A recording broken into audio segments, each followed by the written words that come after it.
Aprendizagem pelas provações. Vamos ver hoje a primeira parte da justificativa número 69 para a ocorrência de provações. As provas são ocasiões e meios de ensino utilizados por Deus para que seja revelado que pecamos contra o Senhor e o ofendemos com nossas maldades. As afrontas e ofensas contra Deus estão se avolumando a cada dia em nosso mundo. Ele tem sido desafiado abertamente pela arrogância e dureza de coração dos homens. O Senhor, com amor, intervém nessas situações, desejando corrigir tais comportamentos nocivos. Em Jeremias 30, verso 15, temos a passagem bíblica pertinente. Por que gritas por causa do teu sofrimento e da tua ferida incurável? Pela grandeza da tua maldade e pela multidão dos teus pecados é que eu fiz estas coisas. Quando Deus perguntou a Adão o que ele havia feito para ver que estava nu, ele respondeu prontamente: a mulher que me deste por companheira me ofereceu do fruto e eu comi. Ao perguntar à mulher o que tinha feito, ela também foi rápida em responder: a serpente me enganou e eu comi. Gênesis 3, 12 e 13. Ou seja, o próprio Deus acabou sendo acusado de promover toda aquela tragédia. É muito confortável para o ofensor distribuir acusações para todos os lados, como forma de esquivar-se da sua culpa. O maior ofendido com a queda de Adão e Eva, ou seja, com a prática do pecado, foi o próprio Deus Criador. Não seria muito melhor se houvessem reconhecido o seu pecado e se arrependido, rogando o perdão de Deus naquele mesmo momento?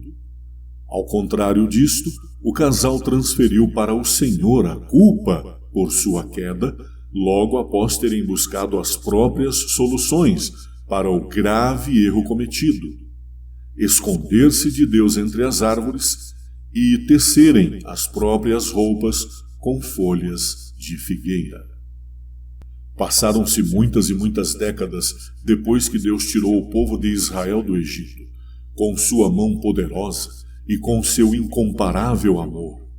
Por muitas ocasiões, o amor de Deus havia sido manifestado ao povo através de milagres e livramentos impressionantes.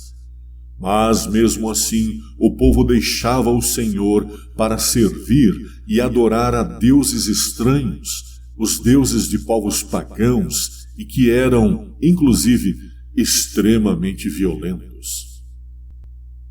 Então tornaram os filhos de Israel a fazer o que era mal aos olhos do Senhor, e serviram aos Baalins, e a Astarote, e aos deuses da Síria, e aos deuses de Sidom, e aos deuses de Moabe, e aos deuses dos filhos de Amon, e aos deuses dos filisteus, e deixaram ao Senhor, e não o serviram. Juízes 10, 6. Em muitas ocasiões da sua longa história, a maldade de coração era a marca registrada desse povo. E não tem sido diferente em nossos dias, já que da mesma forma que naquela época, também temos deixado os caminhos do Senhor e seguido a deuses estranhos que nos são apresentados diariamente, como o desejo indiscriminado de poder e riquezas, a ganância e a desconsideração pelos menos favorecidos, os prazeres deste mundo na forma de vícios, os entretenimentos nocivos, o culto ao próprio corpo, os ídolos humanos como atores e cantores, entre outros. Todos esses desvios de conduta são ofensivos a Deus e uma afronta constante ao seu benigno e perfeito caráter, expresso em sua santa lei. Muitas são as teorias criadas por pessoas não tementes a Deus que têm arruinado a vida de bilhões de pessoas através dos séculos. Esses ensinamentos, oriundos do avanço científico da humanidade através do tempo, pretendem afirmar que não há Deus e que todos os fundamentos religiosos existentes ao longo da nossa história são fruto de uma existência desprovida de conhecimento científico suficiente para fazer as pessoas entenderem que as coisas existem e evoluem em função única e exclusiva da causalidade. Para citar apenas algumas das ofensivas e graves afrontas que têm sido lançadas contra o Senhor, vejamos as seguintes. Teoria do agnosticismo. Propõe que a existência de Deus ou de deuses não pode ser empiricamente comprovada, bem como sua inexistência. Posição de indefinição de crença em um ou em outro postulado quanto à existência de Deus ou de deuses. Astrologia. Pseudociência ligada às crenças oriundas da bruxaria, que pretende interpretar fenômenos da personalidade humana e das suas relações com base na posição e no movimento dos astros, dos corpos celestes. Com base nisto, propõe também a capacidade de realizar previsões. Ateísmo. Afirmação categórica de que Deus ou outras divindades absolutamente não existem. Espiritismo e a teoria da imortalidade da alma. Propõe que o homem é imortal, apenas a matéria morre.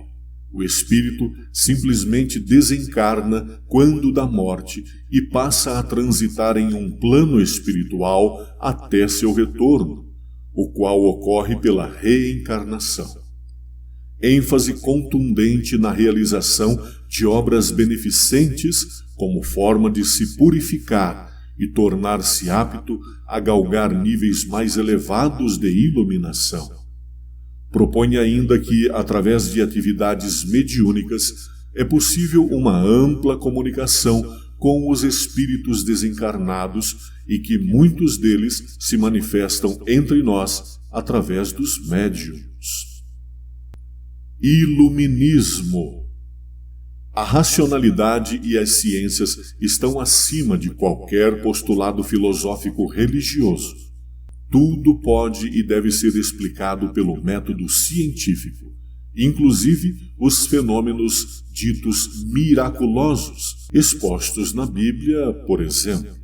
A criação em 6 dias e o dilúvio nos tempos de Noé podem ser e são melhor explicados, iluminados, à luz da racionalidade científica.